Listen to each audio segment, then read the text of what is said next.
Okay, guys, I want to move on and start talking about the financial impact of financial impact of unions and how important they are, because it's been a standard argument in the political discourse that unions drive up the cost, drive up taxation, drive up the cost of delivering goods and public goods and public services and so forth. And it's an interesting question because it usually ends up with people are comparing apples and oranges, and usually to the detriment of public employees.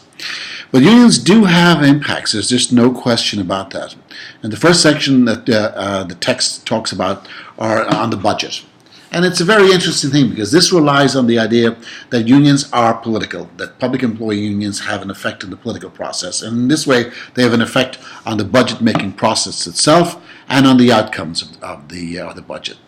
Unions are able to hopefully, from their point of view, elect people that will support their particular wage and benefits issues. So they're able to influence the budget process like that. They're able to influence the timing because they use the manipulation of the contract calendar. How do you actually do things? And then, of course, they influence the outcome by the level of wages. For example, if police and fire, which generally consume over 70% of the municipal budget, if they get a pay increase, if there's no possibility of raising money any other way, there's no other income coming into the city, somebody else has to eat it.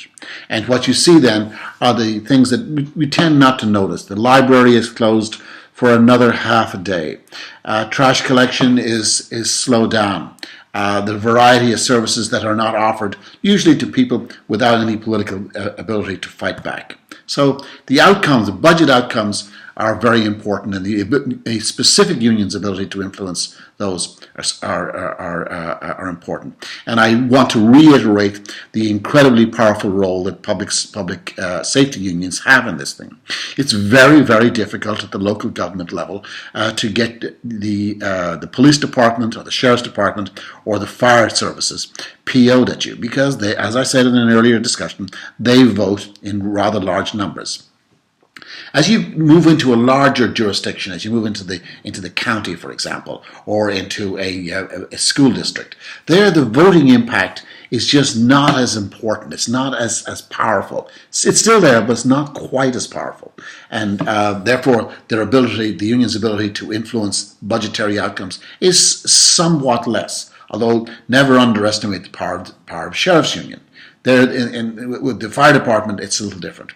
Teachers are very, very seldom able to influence budget outcomes through collective bargaining. It's just not a big deal. I know the text will talk about some of that, but I'm not quite sure that it actually works. One of the problems, however, of course, is that the public service is labor intensive. And that is a small pay increase for particular groups of people. You will usually cost a tremendous amount of money because of the labor-intensive nature of the public service. If you have a highly automated business with a small number of employees, for example, these distribution centers that you see around here, they employ very, very few people.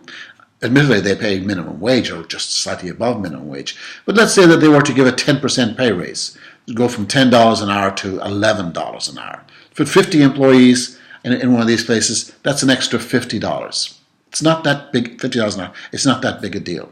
Think of the same thing on the university system. With 23,000 faculty members, a 10% pay raise would be absolutely staggeringly costly. So it's important that you understand, too, the labor-intensive nature of the public service. Then the text goes on and starts talking about wages and stuff, how wages are actually determined. And it's kind of interesting. It goes to this socioeconomic factors involved, the political factors, the decision rules, and the monetary impact of wages. But at the real level, what actually happens tends to be a comparative analysis.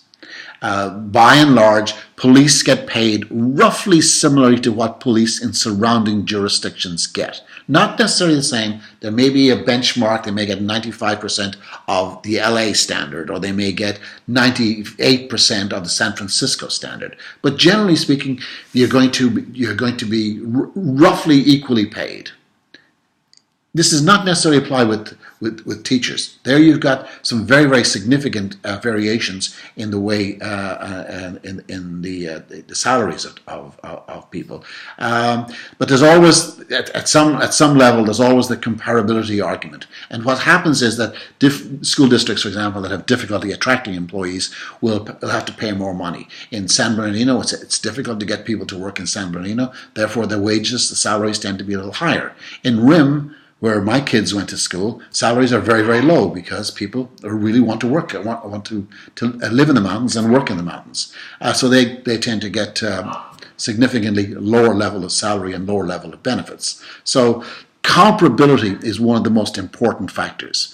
Now, the way this works is that many public jurisdictions have an agreement, either informally or in the contract. In our contract with the university, we used to have a 5 or 6 different university systems that we would compare salary negotiations with.